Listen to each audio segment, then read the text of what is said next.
بسم اللہ الرحمن الرحیم۔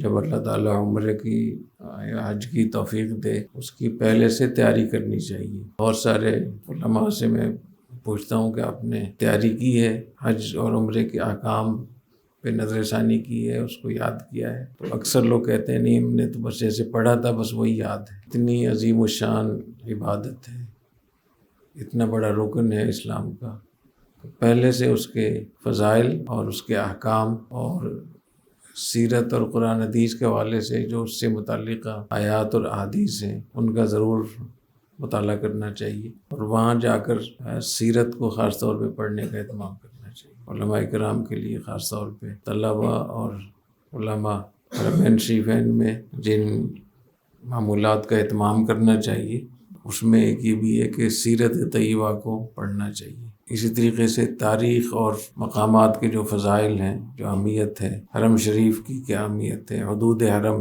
پھر مکہ مکرمہ بلد اللہ الحرام، اللہ کا شہر ہے نا، اس کی کیا فضیلت ہے، خود بیت اللہ کی کیا فضیلت ہے، پھر حجر اسود ہے، ملتزم ہے، اور رکن یمانی ہے، حتیم ہے، طواف ہے، پھر مقام ابراہیم ہے، پھر زمزم پینے کے آداب کیا ہیں، زمزم کی کیا فضیلت ہے، زمزم کیسے پینا چاہیے، اور پھر وہاں سے پھر صفا اور مروہ، تو یہ جو سعی ہے صفا مروہ کی، اس کے بارے میں اس کے احکام کا بھی پتہ ہونا چاہیے، اور اس کی فضیلت کا بھی اہتمام ہونا چاہیے، استحضار ہونا چاہیے۔ اتنی بڑی بڑی جگہوں میں جب اللہ کسی کو بھیجے، اس کو پتہ ہونا چاہیے کہ میں کہاں کھڑا ہوں۔ ایک دفعہ ایک دیہاتی وہ تھے، تہمت باندھا ہوا تھا، انہوں نے ریاض الجنہ میں کھڑے ہو کر مجھ سے پوچھ رہے تھے کہ یہ کون سی جگہ ہے، انہوں نے سرائیکی زبان میں مجھ سے پوچھا، تو ہو سکتا ہے شہر کے رہنے والے ہوں، لیکن ان کا جو انداز تھا گفتگو کا، تو میں نے بتانا شروع کیا کہ یہ وہ جگہ ہے جہاں نبی کریم صلی اللہ علیہ وسلم منبر پہ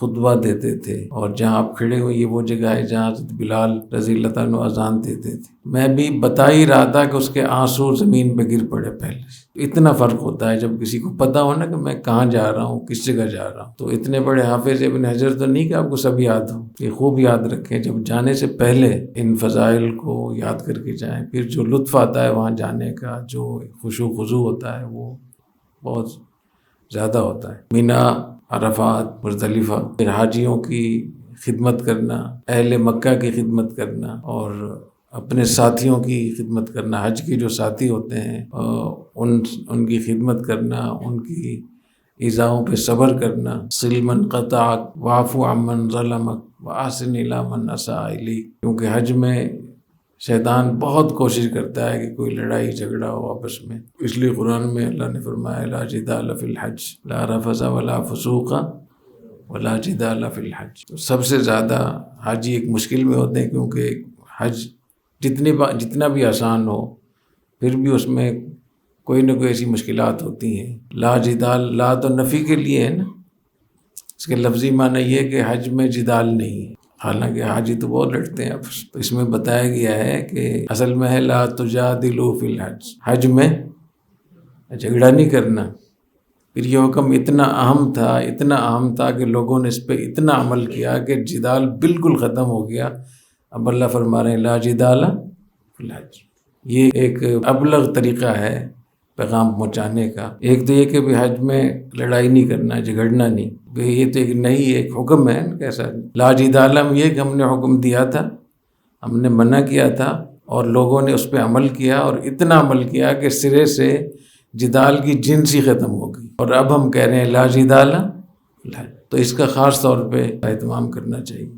تو حج میں بہت بڑی بڑی اسباق ہوتے ہیں سیکھنے کے لیے۔ سب سے بڑی کہ اپنے نفس پہ کیسے کنٹرول کرنا ہے، صبر کیسے کرنا ہے، قربانی کیسے دینی ہے، اور اللہ تعالیٰ کس طریقے سے ہر چیز سے نہتہ کر دیتے ہیں، ٹوپی، پگڑی، رومال، اور جتنے بھی لوگ پینٹ شرٹ پہنتے ہیں ہر چیز بالکل نہتہ کر کے، اور کفن کے 2 کپڑے ہوتے ہیں، 2 چادریں، اس میں اللہ تعالیٰ کر دیتے ہیں۔ اور میں نے درجنوں بادشاہوں کو دیکھا اپنی عمر میں، جو بڑی ان کی وہ تھی، لیکن وہاں میں نے ان کو دیکھا کہ وہ بھی انہی 2 کپڑوں میں تھے۔ قذافی کو دیکھا، ضیاء الحق کو دیکھا، ملک فہد کو دیکھا، ملک عبداللہ کو دیکھا، اور صدام کو دیکھا، مرسی کو دیکھا. اللہ تعالیٰ نے اتنی بڑی جگہ بنائی ہے وہاں کے جو بھی جاتا ہے، وہ چاہے وہ بادشاہ ہو، چاہے کوئی شیخ ہو، مفتی ہو، کوئی بھی ہو، سب کو ایک اپنے ہتھیار ڈال دیں بس. تو اللہ کے سامنے ہتھیار ڈالنے چاہیے، اور اللہ کی محبت حاصل کرنے کا بہترین ذریعہ ہے. اللہ تعالیٰ اپنی محبت نصیب فرمائے. حضرت مولانا ڈاکٹر شیلی شاہ صاحب نے فرمایا کہ ان کو خیبر پختونخوا کے چیف سیکرٹری تھے عبداللہ صاحب، ابھی کچھ پچھلے سال ان کا انتقال ہوا ہے. بہت اللہ والے، بہت نیک آدمی تھے. انہوں نے بتایا کہ میرے ساتھ کچھ پنجاب کے حاجی تھے، تو ایک بوڑھے میاں تھے، گاؤں کے رہنے والے تھے. حجر اسود کی جہاں سے نیت کی جاتی ہے وہیں سے پہلے سے ہی نیت کرنا شروع کر دی انہوں نے. تو میں نے کہا حاجی صاحب، بابا جی یہاں سے آپ کو نیت کرنی ہے. تو وہاں پہ نیت کرنے کا طریقہ یہ ہوتا ہے نا کہ اللہ اکبر کہتے ہیں، پہلی دفعہ کانوں تک ہاتھ اٹھاتے ہیں، دوسری مرتبہ پھر استلام کے لیے، اگر استلام کا موقع ہوتا آج کل ہوتا نہیں، تو پھر وہیں سے ایسے کر کے ہاتھوں کو چوم لیتے ہیں. تو وہ بابا جی کو جو نیت آتی تھی، وہ انہوں نے یہ نیت کی کہ پنجابی میں نیت کی، یا اللہ میں آ گیا پھرنے کہیں نہیں آیا سی. یا اللہ میں آ گیا ہوں، پھر نہیں کہنا کہ نہیں آیا تھا. تو کہہ رہے ہم ہنسنے لگے اس پہ کہ یہ کیسی نیت. تو کہہ رہے چند قدم گئے اور گرے، فوت ہو گئے. وہ آخری الفاظ تھے ان کے. تو بعض لوگ کہتے ہیں اللہ والے ہوتے ہیں، ہم تو ظاہر پہ فیصلہ کر رہے ہوتے ہیں، اس لیے کبھی کسی کو حقیر نہیں سمجھنا چاہیے.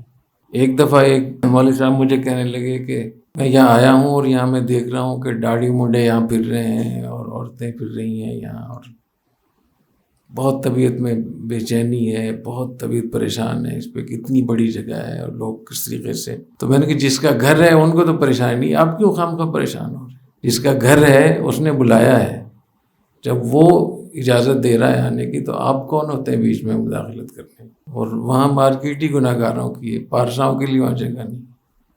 ایسا جو اپنے آپ کو پارسا سمجھتے ہیں وہاں کوئی ویلیو نہیں ہے.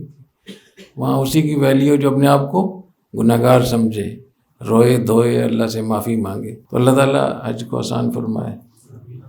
دعاؤں کی درخواست ہے، آپ لوگ دعا کریں گے انشاءاللہ. وہاں بہت مجھے محسوس ہوتا ہے کوئی میرے لیے دعا کر رہا ہے، کیونکہ بہت مشکل سفر ہوتا ہے، اس میں اللہ تعالیٰ آسانیاں پیدا فرماتے ہیں، توفیق عطا فرماتے ہیں.